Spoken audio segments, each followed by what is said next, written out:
Hello. Okay, kamusta ho ang inyong unang linggo ng December? Ayan. Meron na bang nagparamdam sa inyo? Ayan. Ba't parang napakalungkot ho ninyo? Mukhang affected kayo kay Katniel, ah. Sino dito yung na-depress dahil doon? Ayan, ano. Alam nyo, pagka Pasko, ang daming naglalabasan eh. Ayan, yung mga bata, ano. Sa akin lang, ako, bilang na bilang ko yung inaanak ko eh. Pero pag Pasko, yung mga inaanak ko sa labas, lumalabas eh. Dumadami eh. Tawag ko yung mga inaanak sa labas. Ayan, ano. Kasi minsan may bilang may kakatok, mamamasko po. Ayan, hindi ko naman kilala. Ayan, bigyan natin yan, mga inaanak natin sa labas. Ayan. Ngayon, umpisa na ko tayo ng ating message. Gusto kong i-share sa inyo, nung last week pala, nalaman natin yung prophecy about the birth of Christ. Ngayon naman, yung announcement. So, ang title ng ating mensahe, ito po, Unexpected Favor. Kasi yung pagkaka-announce ng kapanganakan ni Kristo, may kasamang favor eh. Kaya lang ang problema, unexpected. Kasi yung unang-unang tao na nakaalam ng kapanganakan ni Kristo, walang iba po kundi isang babae. So biruin nyo, could you imagine that? Nung araw kasi, ang mga babae, wala silang rights to testify, to tell the truth, to share the truth, to preach the truth. Pero ang nakakatuwa po, sa pinakamagandang truth and good news na ibinigay ng Panginoon sa sanlibutan, yung kanyang kapanganakan, ay naipabalita sa isang babae. Ayan, sa isang bata o kabataang babae na si Mary. So, unexpected favor. Dito po, sa Luke 1:26 hanggang 38, meron pong parang apat na nangyari na dito sa kwento natin. Number one, basahin po natin yung sa outline. Number one, dito po, nagpakita ang Panginoon Diyos, o hindi ang Panginoong Diyos pala, nagparamdam ang Panginoong Diyos, nagdala ng mensahe ang Panginoong Diyos sa pamamagitan ng isang anghel. At ang pangalan po ng anghel, si Angel Gabriel. From verses 26 to 30, basahin natin yung pagbati nung anghel. Ayan, tingnan po natin yung Bible.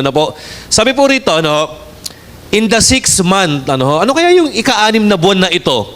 Actually, ang ika-6 na buwan na ito yung pagbubuntis ni Elizabeth. So, si Mary, tsaka si Elizabeth, magkamag-anak sila. Hindi po in-specify, pero magkamag-anak sila. Si Elizabeth, ang case niya, senior. Matanda na, tapos pag matanda na, di ba baog pa? So, ang asawa niya, Zechariah, may issue sila. Matanda na sila at hindi magkaanak. Pero, nabuntis si Elizabeth at ika-6 na buwan na siyang nagbubuntis o naglilihi. So, yung batang ilalabas ni Elizabeth, si John the Baptist. Yung forerunner ng ating Panginoong Jesus. So, nung ika-6 na buwan na si Elizabeth ay nagbubuntis, ito na, dumating ang Angel Gabriel sa Nazareth, a town in Galilee. Church, geographically, ang mga Hudyo kasi, dalawa ang teritoryo nila. Sa Juda o sa Judea, tsaka yung sa taas sa Galilee. Particularly sa Nazareth. Ang gitna nila, Samaria. So alam naman natin na hindi in good terms ang mga Jews at ang mga Samaritan. So they despise each other, they don't like each other. Kaya lang, ang mga Hudyo, ito rin may problema rin sila. Ang feeling ng mga Hudyong nakatira sa South, sa Judea, sila ang mas superior Jew kaysa dun sa mga Jew na nasa Galilee. So pag ikaw ay Jew na nasa Galilee ka, parang parang second class ka lang, hindi ka first class. Ayan, para Hudyo ka, pero hindi ka first class. Ang mga first class, ang mga maharlika, nasa Judea, nasa Jerusalem. So biruhin niyo po, nagpunta ang Angel Gabriel, saan? Sa itinuturing na second class town ng mga Hudyo, sa Nazareth, sa Galilee. Doon nagpunta. At ano ang pakay po niya? Sa verse 27, let's read, nagpunta raw si Gabriel saan? To a virgin pledged to be married to a man named Joseph, a descendant of David. And the virgin's name was Mary. Ayan, nagpunta raw si Angel Gabriel, kanina po, kay Mary. Ngayon, ano ang profile, ano ang background ni Mary? Si Mary, in-emphasize ni Luke, yung writer nito, that she was what? Engaged. Betrothed. ikakasal na. Ano po, alam niyo po nung araw, nung panahon po ni Jesus Christ, tsaka nung sinaunang panahon, pagka kayo ay engaged na, pag magbe-break up kayo, kailangan ng kasulatan. Kasi ang engagement nung araw, considered as married na. Yun nga lang, hindi pa sila nagsasama. Wala pang sexual intercourse na pwede silang gawin hanggang doon sa wedding ceremony po nila. So itong si Mary tsaka si Joseph, ano na sila? Engaged na, pero hindi pa sila nagkakaroon ng proper marriage or proper na pagkakasal na hindi pa sila pwedeng magsama. So ang description kay Mary, bagamat she was engaged, she's a virgin. Pag sinabing virgin, never been kissed, never been touched. Ayan, ano po. So, ipapakasal pa lang siya, mag-aasawa pa lang siya, at ang pangalan ng kanyang fiancé, si Joseph. So, Joseph was a descendant of King David. And maging si Mary, descendant din siya ni King David. Biruin niyo po, itong dalawang kabataang ito na engaged na, pareho silang may royal blood.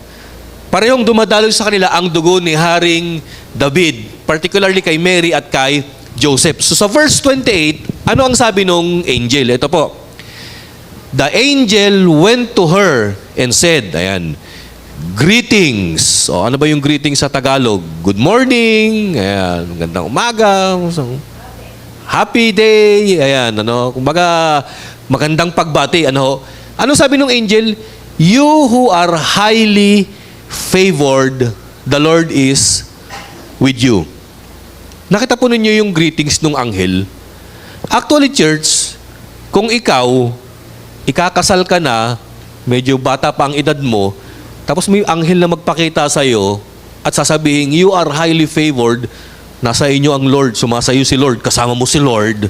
Abay, di ba't parang may excite ka, kakabahan ka, matatakot ka, kasi hindi mo alam kung ano yung next na punchline na sasabihin itong anghel na ito. Sa verse 29, ito po yung karugtong, Mary was greatly troubled at his words and wondered, what kind of greeting this might be? Di ba nakakatakot po yun pag may bumabati sa inyo? Kaya pag may biglang nag-chat-chat sa inyo, di ba sino dito yung kinikilabutan?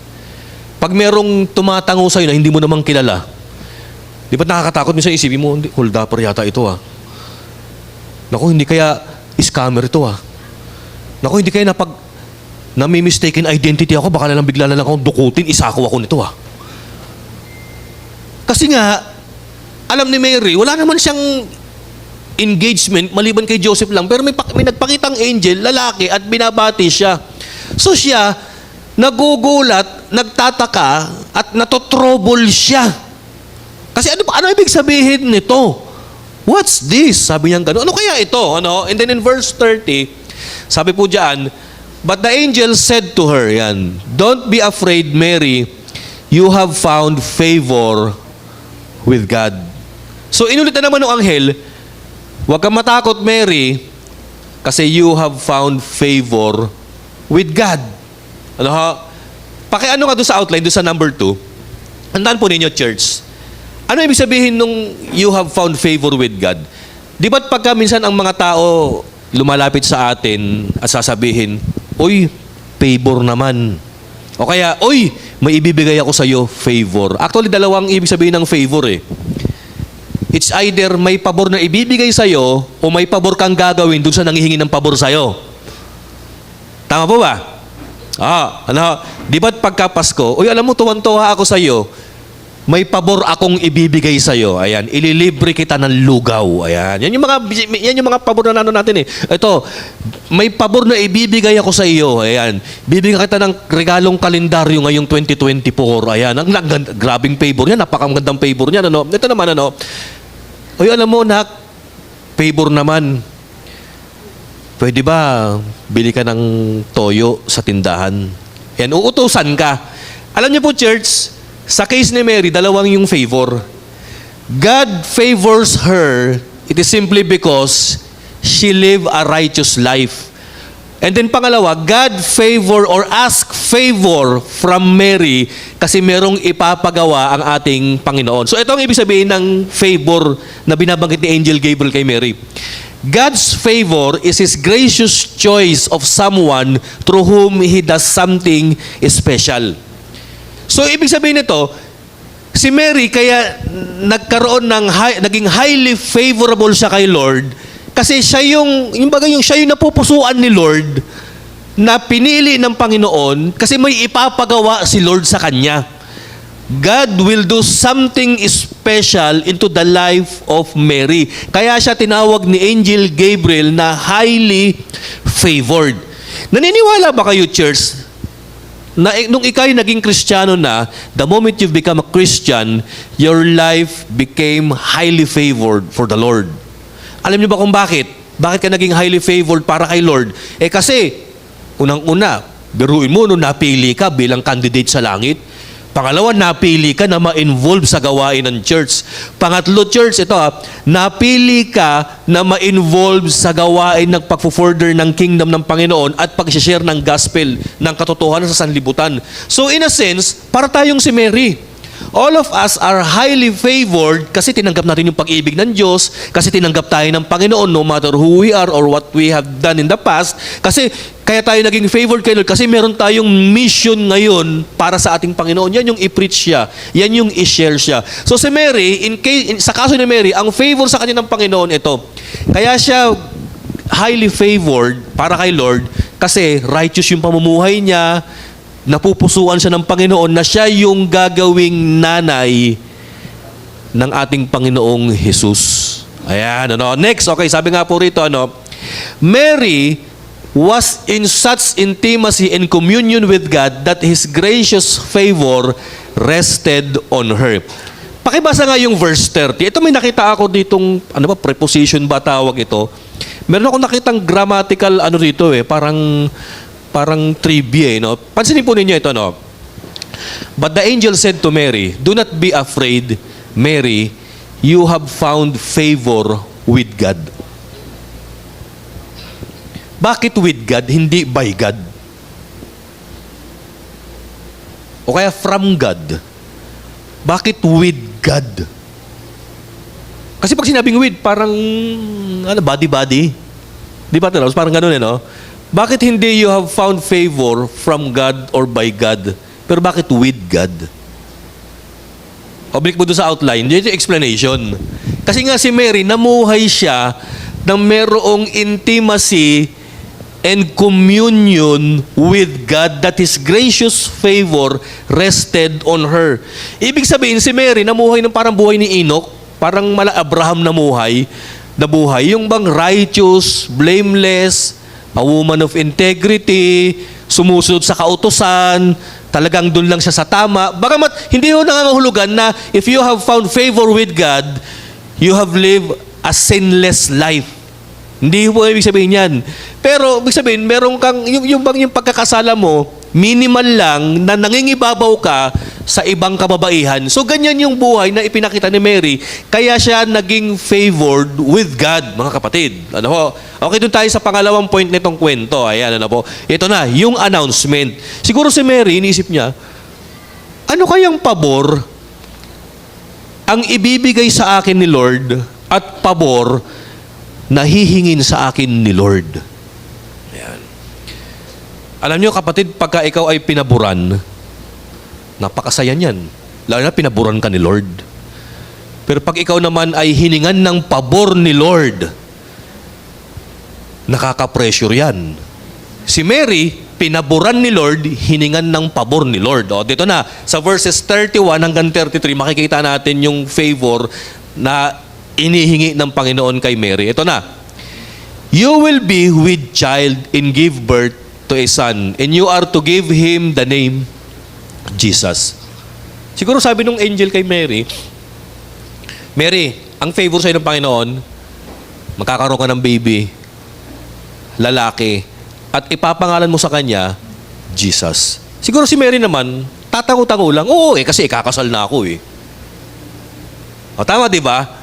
Expected na yun, naman, syempre, ikakasal nga ako Excited na next month na Ayan na nga libre na nga yung gown Meron na nga nag-donate ng alahas May magsasagot na nga ng pagkain May pastor na nga kaming magkakasal Naka-ready na eh. Talaga expected ko magkakaanak ako.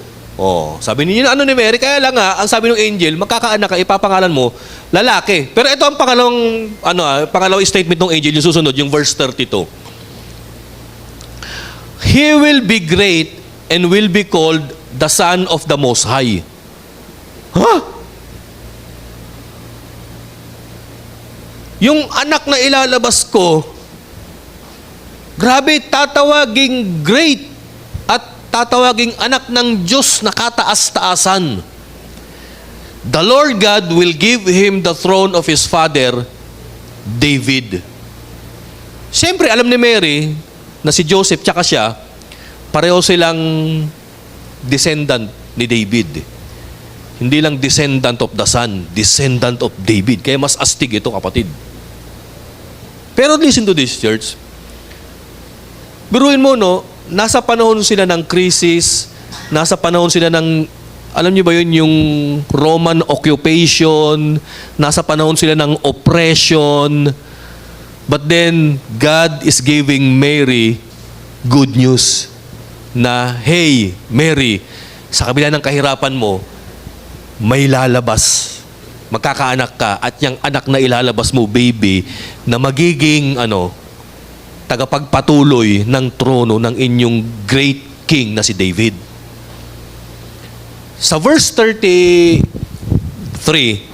ito pa ang sabi, He will reign over the house of Jacob forever and his kingdom will never end. Abay, grabe, malakas pala itong ipapanganak ni Mary. Immortal, never end daw eh. Walang hanggan yung kanyang paghahari at kaharian. Back tayo dun sa natin, Mitch, dun sa outline natin. Doon po sa announcement ni Gabriel, napansin po ninyo, may tatlong bagay siyang in-specify eh. Gabriel specified the baby's name, person, and mission. So in-specify ni Gabriel yung pangalan. Ano yung pangalan? Jesus. Alam niyo, church, nakikita dito yung obedience ni Mary eh. Kasi nung pinanganak yung baby, talagang ipinangalan niya Jesus. Hindi niya pinangalan na na Jomar. Alam niyo kung bakit? Kasi Joseph tsaka Mary. Jesus ang ipinangalan niya. Hindi niya pinangalang Jose Maria. Kasi Jose tsaka Maria, pinagsama. O kaya hindi niya pinangalang Jo Marie. Ayan. Sinunod talaga niya yung specification ng angel eh. Ang pinangalan talaga niya, Jesus. Wala nang kung ano-anong pangalan ang ginawa niya. Hindi niya ipinangalang Marjo o Mary Joseph. Hindi niya ginanon-ganon eh. O kaya hindi niya pinangalang Jungkook o kaya Katniel. Ang pinangalan talaga niya sa pangalan ng magiging anak nila, Jesus, mga kapatid. Nakita dito niyo yung obedience ni Mary. Kung ano talaga yung in-specify ng Panginoon, ito ang ipapangalan sa birth certificate ng bata. Jesus. Ayan, Ako kamakailan, natuwa ako. Kasi yung aking pangalan, tsaka yung aking kasarian sa aking birth certificate, nabago na. Oo, nabago na. Isa na akong ganap na lalaki by paper. Oo. Alam niyo, minsan naisip ko, sa dinami-dami ng prosesong ginagawa ko sa birth certificate ko, sabi ko, ano ba naman tong PSA, tong NSO? Simpleng baguhin lang sa pangalan ko yung papel, ayaw pang gawin eh. Naiinis na ako eh. Misa kayo, lokoy ko kaya, ano kaya kung ako na lang kaya magbago? Pastor, naging pastora na. Nung Biyernes, kumuha ko nung PSA ko, yung updated copy ng aking birth certificate, nagalit ako. Hindi pa nababago yung pangalan ko, tsaka yung gender ko Galit na galit ako, nagdadap-inis ako. Sabi ko kay Brother Paul, hindi gumagawa dito. Kamusta, pastor, yung lakad mo? Wala, Brad. Hindi pa nababago. Babae pa rin ako, tsaka yung pangalan ko, mali pa rin yung spelling. Di pag-akyat ko, sabi ko, Jenny, may kausap si Jenny, nanay niya eh. Yung birth certificate ko, di pa nababago. Sabi ko gano'n eh. Talagang nagdadabog ako, nagagalit ako. Kasi alam niyo yung frustration ko, na, alam niyo ba yun, yung hindi ka makakuha ng tamang dokumento kasi nga, mali yung dokumento mo. Di sabi ni Jenny, sandali lang na tinignan niya. Hindi, nabago na. Sabi niya, tignan mo sa baba, nakalagay. Pagtingin ko, hindi, gino-joke lang kita, sabi kong ganon. Galing ko mag-drama, di ba? Galing ko magalit-galitan, no? Sabi ni Jenny sa akin, hindi, galit ka talaga eh. Hindi, niloloko lang kita. Nakita ko na kanina yan eh. Hindi pa sa totoo lang, hindi ko nakita. Ayan, ano. Nilagyan lang ng ng note sa baba. Hindi nga binago pero may note. Ayan, ano. Okay, balik tayo doon kay Mary. Ano, okay, number one na ginawa po, o pinasabi ng angel kay Mary, ang pangalan Jesus. Okay. Ano yung person? Actually, church, dito pa lang sa person ng baby, may something na eh. Biruin mo, tatawagin siyang great. Tatawagin siyang Son of God of the Most High. Ibig sabihin, dun pa lang sa persona, nung isisilang na bata, hindi tao ito, kundi Diyos na nagkatawang tao. This is the incarnated Son of God ang ilalabas. At ano yung kanyang mission? He will reign forever in His Father's kingdom na si David. Maghahari raw itong baby ito ng walang hanggan. So, totoo naman eh. Jesus will become the Savior and Lord of the world. He is the King of Kings and the Lord of Lords. So yan yung nabanggit na rito. Next, meron pa ba? Okay, pagtapos po nito, ito na. From verses 34 to 37, nagkaroon ng question si Mary. Basahin natin yung 34 hanggang 37. Ayan, tingnan po natin dito. Ito sabi ni Maria, paano mangyayari ito? How will this be? Mary asked the angel, since I'm a virgin. Paano mangyayari na mabubuntis ako, hindi pa nga kami kasal? Alam niyo, church, yung ibig sabihin dito ng virgin, physically, virgin si Mary. Never been kissed, never been touched. Experientially, pagdating sa experience, si Mary, virgin. Kasi kabataan nito eh. Nasa murang edad ito eh. Siguro mga nasa 23 hanggang 18 years old siguro si Mary during this time. Mga ganyan. Sabi ni Mary, paano yan? Hindi pa kami kinakasal, bagamat engaged kami. Tapos, bata ako.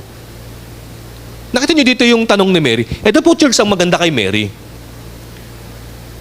Hindi agad-agad siya umuoo sa favor na hinihingi ng Panginoon, bagkus nagtatanong siya. Kung minsan sa mga Kristiyano, yan din ang nakakagulat kong minsan eh. May mga tao, ang bilis tumanggap kay Lord, walang objection, walang tanong eh. Pero ang bilis din nawala. Ang bilis din nawala ang commitment. Maganda pa yung maraming tanong, at least yung taong maraming tanong at makulit, sigurado yan. Si Mary, kung titingnan natin dito, makulit. Paano mangyayari yan eh? Ibig sabihin si Mary, nag-iisip, nagtatanong.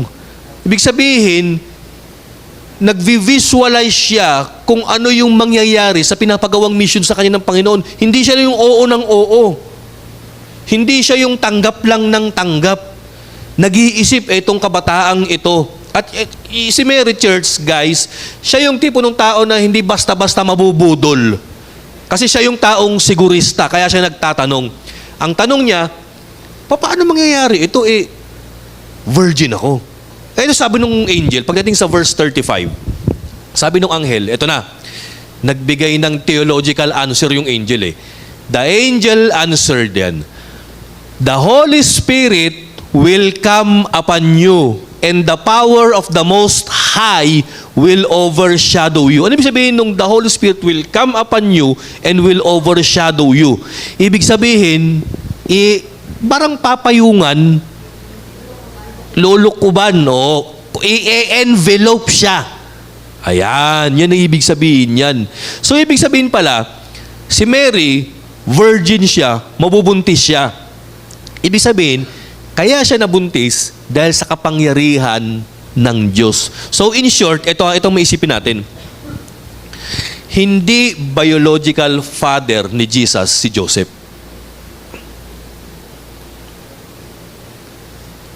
Si Mary lang talaga yung biological kasi siya yung naglabas sa sinapupunan eh. Pero si Jesus Christ, wala siyang father. Kasi, according to the Bible, Diyos siya eh. Kumbaga si Jesus Christ, yung bang nag-miracle na lang, pinadala niya yung sarili niya sa sinapupunan ni Mary at doon siya isisilang. tandaan natin, si Jesus Christ, isinilang din physically, pero yung pag-conceive sa kanya, hindi normal, na hindi tao ang kanyang tatay. Ginamit lang niya si Mary, yung sinapupunan ni Mary, para i-deliver siya sa mundo. Kaya yan ang kakaiba sa ating Panginoong Jesus. Yun, in-envelope siya, in-overshadow siya ng Espiritu Santo. And itong sabi ng angel, so the Holy One to be born will be called the Son of God. Sapagkat yung ang batang isisilang mo ay tatawaging anak ng Diyos. Anak ng Diyos in a sense na talagang yun yung title ni Jesus Christ as the second person of the Holy Trinity. And then, pa pagkakasabi dito ng angel sa verse 36? Ito ang sabi, hindi mo napansin, Mary, parang nag-anticipate na agad yung angel na baka magtanong ulit si Mary, pero nag-further answer siya. Sabi niya, di mo pa napansin, si Elizabeth, na senior na, tapos baog pa, naglilihi ngayon, ika-6 na buwan na. And she who was said to be barren is in her 6th month na. Siguro naisip ni Mary, oo nga mukhang kakaibang mga kababalaghan na ito Si Tiyang Elizabeth, matanda na, baog na, nagbubuntis. Ako, virgin, abay magbubuntis din. Ano po sabi sa verse 37? Ito po yung magandang verse. For nothing is impossible with God. Nakita niyo yan? Yung sovereignty ng Panginoon, ipinakita niya sa pagbubuntis ng isang matandang baog na senior, tsaka yung pagbubuntis ng isang birheng kabataan. Back to the outline tayo. Tingnan po ninyo ito. Ayan. Mary didn't question God's power and promise. Hindi naman yun ang kune-question ni Mary. Alam niyo kung ano kune-question ni Mary? She questioned how the process would be. Tingnan po ninyo ito, Di ba't nung naging Kristiyano na tayo, pinangakuan tayo ng Panginoon, Jeremiah 29:11, for I know the plans I have for you. Plan not to harm you but to prosper you. Minsan ganyan din tayo We don't doubt the power of God and His promise, but we doubt or we question the process. Lord, paano mangyayari that I will be prospered? Paano mangyayari na maayos pa yung buhay ko? Ang dami kong gulo ngayon na pinapasok. Nakita nyo to? Minsan ganun tayo kay Mary. Yun bang, given na, God is powerful, God is a promise keeper God, pero kung minsan, yung proseso niya, yung mysterious ways, yun yung gusto nating malaman. Tama po ba, church? O sinabi ng Panginoon sa iyo, mahal kita, pinatawad kita. Lord, paano mo ko pinatawad? Minsan, gusto natin sa pananampalataya yung details, yung step-by-step process Pero ang maganda kay Lord, sinagot niya yung hinihinging katanungan ni Mary. Ano pa yung sinagot dito ng Panginoon sa pamamagitan ni Angel Gabriel, church? Ayan, sabi ko nga doon sa next na natin, dito. Gabriel answered Mary the biological, moral, and practical concerns about the birth of Christ. Bakit biological? Di ba, biologically, hindi talaga mangyayari na ang isang birhen magkaanak Totoo yan. Pero listen to this. Yung virgin birth doctrine, listen to this, church. Yung virgin birth doctrine, yan yung hindi kayang i-replicate ng science. At yan yung hindi kayang ipaliwanag ng philosophy. Hindi kayang i-replicate ng science in a sense na wala silang magagawa kasi talagang nangyari. Kaya nilang gawin, actually ang science ngayon may ginagawa yung tinatawag na artificial insemination. Na walang sexual intercourse ang nangyari, bigla lang nagbuntis ang babae, pero pinunlaan ng, similya. Merong artificial insemination. Pero kay Mary, walang nangyaring artificial insemination. Talagang Holy Spirit ang nag-enable sa kanya. Talagang nagpunta si Jesus Christ sa kanyang sinapupunan. So sinagot dito ni Angel Gabriel yung biological concern ni Mary. Aside from that, sinagot din ni Angel Gabriel yung moral concern ni Mary. Alam niyo po kung ano yung moral concern ni Mary? Papaano yan? Ikakasal ako. Papaano yan?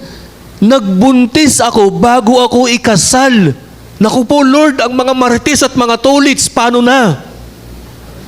Sinagot agad yan ng Panginoon, huwag kang mag-alala kasi yung isisilang mo, Son of God yan. Pabayaan mo yung mga marites at mga tolits na yan. Makita niyo yan? Kahit pag-chismisan kanila, kahit gawang kanila ng kwento o gawang kanila ng mga memes sa Facebook, basta ikaw ay nagbuntis ng birhen. O biruin mo, sinagot na ni Lord pati yung moral issue niya. Yung practical issue, ano yun? Sabi ni Mary, paano yan? Since I am a virgin. Pag sinabing virgin, di ba sabi ko, inexperience. Alam mo, Mary, kahit wala ka pang alam sa buhay, kahit kabataan ka pa, kasama mo ang Holy Spirit. Kasi ang sabi ng Panginoon, God is with you and nothing is impossible. No, church, tandaan nyo. Di ba ang dami pinapagawa sa atin ni Lord? Kung minsan parang tayo si Mary eh. Paano yan, Lord? Hindi ko alam eh. Paano yan, Lord? Wala akong experience eh. Paano yan, Lord? Baka masira ako, Lord eh. Baka maintriga ako eh. Baka gawan ako ng kwento eh. Hindi. Basta gawin mo. Yun ang sabi ng Panginoon. So, biruin nyo, no? Yung biological issue, yung moral issue, pati yung practical issue, sinagot ng angel sa pamamagitan ng hindi, ang isisilang mo, Son of God of the Most High. O, kaya kung ikaw si Mary, anong sasabihin mo? O, ano pa yung next dyan? Ano? Dun, pagdating po dun sa, ito po, the angel affirmed God's sovereign power through the pregnancy of both a barren old lady and a young virgin. Ito na, kung ikaw si Mary, church, at ipinaliwanag na lang sa'yo ng Panginoon, ano masasabi mo? O, next, ito na yung sagot ni Mary. Ayan, ano yung sagot niya? Sabi sa karugtong, next. Ito, Mary's response. Basahin natin yung verse 38. Ayan, tingnan po natin ito, no? Verse 38. Sabi ni Mary, I am the Lord's servant. Mary answered, may it be to me as you have said. Then the angel left her. Sabi ni Mary, Lord, sino ba ako para tumanggi? Servant mo naman ako eh. Sige Lord, siya nawa. Siya nawa. Ano yung tatlong bagay, church, na ginawa ni Mary? Ito po yung number 1. Ayan, ano? Mary accepted God's favor. Tinanggap niya yung pabor ng Panginoon. Claim niya that she had found favor with God. Claim niya that God is asking her a favor. O, nakita po ninyo yan. Tinanggap na ng Panginoon. Ito ang tanong ko sa inyo. Ikaw ba tanggap mo na? Ayan, sabi mo sa katabi mo, tanggapin mo na kasi. Tanggapin mo na yung favor ng Panginoon. No? Tanggapin mo na, church. Ayan, ano po. Pangalawang bagay na ginawa ni Mary, ito po. Mary believed God's word. Ano sabi ng angel? For nothing is impossible with God. O, tinanggap na niya na walang imposible kay Lord. Yung mga anak siya na hindi pa sila kinakasal, yung magkakaroon ng miracle ng virgin birth, yung isisilang niyang bata is Son of the God Most High, tanggap na ni Mary. Ayan. Tanggap na rin ni Mary na yung consequences nung kanyang pagtanggap sa favor ng Panginoon na, ayun, ano niyo ba yung pag-uusapan siya, yung gagawan siya ng kwento, yung masisira yung reputation niya. Pero kasi ang mahalaga, hindi yung sinasabi ng tao sa'yo eh. Ang mahalaga yung nasasabi ng Diyos sa'yo. Tama po ba? Ano? Huwag ka ng church, tandaan nyo, pag naglilingkod ka, huwag mo nang paniwalaan yung mga sinasabi ng ibang tao. Basta alam mong tama yung ginagawa mo. Paniwalaan mo kung ano yung sinasabi ng Diyos. Huwag mo nang pakinggan yung binubulong-bulong sa'yo, kung ano-ano yung mga sinasabi sa'yo. Hindi. Paniwalaan mo kung anong sinasabi ng Panginoon. Mary believed God's word. Ito yung pangatlo. Mary obeyed God's will. Church, ito na ako magtatapos. Anong pagkakaiba natin, mga Kristiyano or biblical believer, sa mga taong, alam niyo ba yun, yung ang kanilang paniniwala kay Mary, traditional. Church, ang paniniwala natin biblically about Mary, siya yung biological mother ni Jesus. At si Mary, yung legal father ni Jesus by paper. So si Mary and Joseph, sila po yung alin? Yung earthly parent ng ating Panginoong Jesus. Hanggang dun lang. Ano po? Kaya ito dito nagkakaroon ng problema eh. May ibang paniniwala at may ibang sangay ng Kristyanismo dahil sa ganitong pangyayari sa buhay ni Mary. Alam niyo ginawa nila? May tatlong bagay na ginawa sila about Mary, yung misconception about Mary. Masyado nilang itinaas si Mary. Ano mo yung venerate. Masyado nilang itinaas si Mary to the point na sinasamba na nila. Na halos mas mataas pa ang estado ni Mary kay Jesus. Oh. Kasi anak ka lang, ako nanay eh. Oh, sino mas mataas? Nanay, anak. Yun ang katwiran eh. Pero hindi ho dapat ganyan. Ito pa pangalawa. Dumating sa point o sa estado ni Mary na ang mga tao kay Mary na nagpe-pray. Wala namang biblical na sinabi that we should pray in Mary's name, Amen. Ano sabi? In Jesus' name, Amen. Hindi sinabing in Mary's name, Amen. O, diba? Tama po yun, mga kapatid.